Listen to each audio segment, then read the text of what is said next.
ನನಗೆ ಮಾಧ್ಯಮದವ್ರು ಇದೇ ಕೇಳಂತಿತ್ತು, ನಾ ನಿಮ್ಗೆ ಕೇಳಂತ ಹೇಳ್ಬಾರ್ದು. ಇನ್ನೂ ಒಳ್ಳೆ ನನ್ನ ಕ್ವಶನ್ ಕೇಳಿದ್ರೆ ಭಾರಿ ಖುಷಿ ಆಯ್ತು. 100ಕ್ಕೆ 100 ನಾವು ಸರಾಯಿ ಬಂದ್ ಮಾಡ್ತೀವಿ. ಕರ್ನಾಟಕ ರಾಜ್ಯದೊಳಗ ಬಿಜೆಪಿ ಸರ್ಕಾರ ಬಂತಂದ್ರ ನಮ್ಗೆ ಫಸ್ಟ್ ಕೆಲಸ ಸರಾಯಿ ಬಂದ್ ಮಾಡ್ತಕ್ಕಂಥ ಕೆಲಸ ನಾವು ಮಾಡ್ತೀವಿ. ಯಾಕಂದ್ರ ಸರಾಯಿ ಬಂದ್ ನಾವು ಮಾಡಿಲ್ಲ ಅಂದ್ರ ಉತ್ತರ ಕರ್ನಾಟಕಕ್ಕಾಗಲಿ ಕಲ್ಯಾಣ ಕರ್ನಾಟಕಕ್ಕೆ ಉಳಿಗಾಲಿಲ್ಲ, ನಾವು ಬದುಕಲಕ್ಕೆ ಸಾಧ್ಯನೇ ಇಲ್ಲ.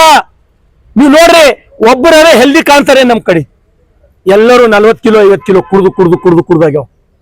ಯಾರು ಹೇಳ್ಬೇಕು? ಕೈ ಜೋಡಿಸತಿ ನಾವು ಕುಡಿಬೇಡ್ರಪ್ಪ ಅಂತ ಹೇಳಿ.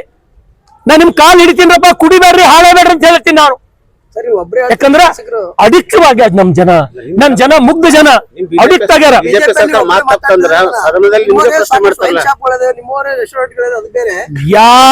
ಯಾರಂತ ಕೆಲಸ ಮಾಡ್ತಾರೋ ಅವ್ರು ಯಾರೇ ಇರ್ಲಿ ಅವ್ರಿಗೆ ಧಿಕ್ಕಾರ ಆಗ್ಲಿ.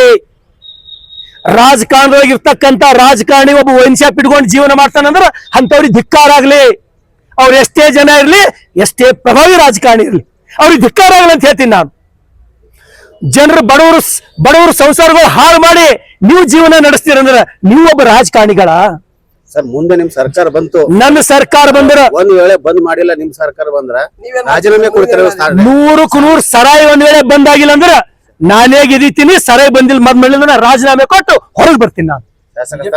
ಶಾಸಕ ಸ್ಥಾನಕ್ಕೆ ರಾಜೀನಾಮೆ ಕೊಟ್ಟು ಹೊರಗೆ ಬರ್ತೀನಿ ನಾನು, ಸರಾಯಿ ಬಂದ್ ಮಾಡಿಲ್ಲ ಅಂದ್ರ.